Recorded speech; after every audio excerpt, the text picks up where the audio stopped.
Hello, I am Get Good Fox, and today I'm going to be reviewing the Country Church, which is one of the smallest bases in the Meagher Valley region, also known as simply the Valley in State of Decay 2. And this is the start of a new Meagher Valley base review series because I have finished all the bases in Cascade Hills.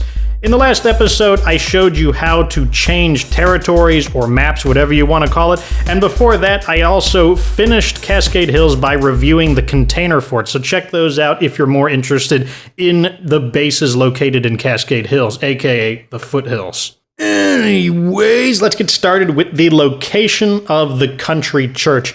Right now, I am currently in the Clarington house. This is like the tutorial or starting home. You're always going to be dumped into one of these whenever you start a new game or change maps, but getting to the Country Church means going all the way to the northwestern corner of the map, and this is a bit of a disadvantage because it means if you make friends with an enclave far to the south, you have to travel the whole damn map just to get there. Whereas if the base were housed in the middle of Meagher Valley, then the maximum travel distance would be one half of the map. So the location is a disadvantage. Now I'm going to take you through a tour of the base, and being a church, it just has that unmistakable modern day church type of aesthetic. And in terms of tactical value, it's really cramped. There's minimal courtyard area, so what you can expect is that the zombies are going to bang on the gate, and then they're just immediately going to barge inside of the house.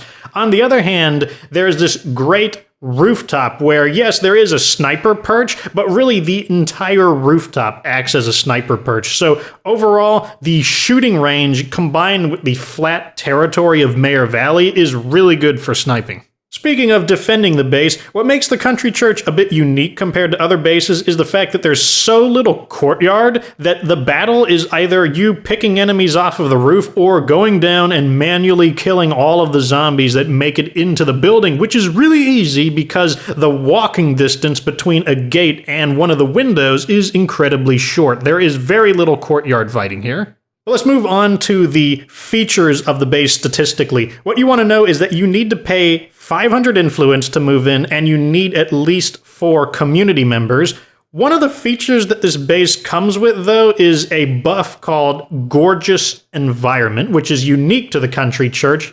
What it does is provide +3 morale per community member. So if you have 4 members, it's going to give you a total of 12 morale. If you have 8 community members, it's going to give you a total of 24 morale. And that's just a bonus for moving into this location. And of course, let's move on to the meat and potatoes of the review, the facility options. This is what you're going to be looking at as soon as you buy the Country Church, and you're going to notice that there isn't much of a cleanup. Most of the facilities are either empty or do not need repairs. However, there are 2 pew locations that can be torn down, opening up another customization slot and giving you 5 materials per teardown. And now that we have torn those down, let us see what we have left. For customization options, we have 1 large facility open to us and 3 small facilities open to us.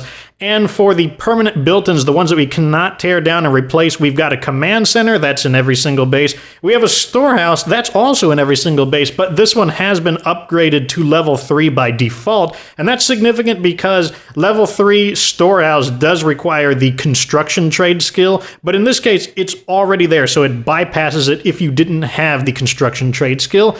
And then we have our built-in watchtower. The benefit of a built-in watchtower is that it does not have a daily material requirement like a standard built one does. It still has its ammunition upkeep, though. And yeah, I'm not too thrilled about the customization options here, to be honest. I actually feel it to be more constraining than the starting home, which actually has more total facilities than this one. You basically traded the kitchen for the watchtower, but the old base had a large facility equivalent. It had a bedroom with many beds, and you also got an additional bedroom, so it actually had more facilities. Anyways, here are the facilities I chose for my customization of the Country Church. After installing the workshop and the infirmary, which are 2 facilities that are pretty much necessary in every base, without a workshop you cannot repair or salvage weapons, and without the infirmary it's very hard to recover from character injury debuffs. You'd have to use like medkits or something. I quickly realized that, damn it, I can only have 1 hydroponics facility, so I can only grow food or medicine, so of course I went with food, and that's about it.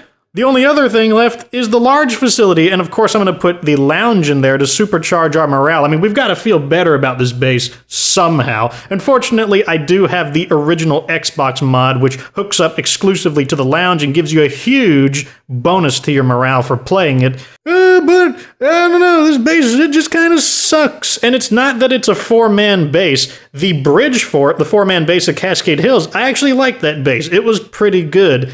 This base, though, it has a bad location. It's super, super cramped. The customization options are really cramped, really limited. The only thing that's really working for this base is that you get to customize the large facility if you're moving out of the tutorial home, and you've got the large sniper options from the roof, but I could definitely live without those. But what do you think about the country church? Like this video if it helped you to decide whether to not move into the country church or maybe to move into the country church.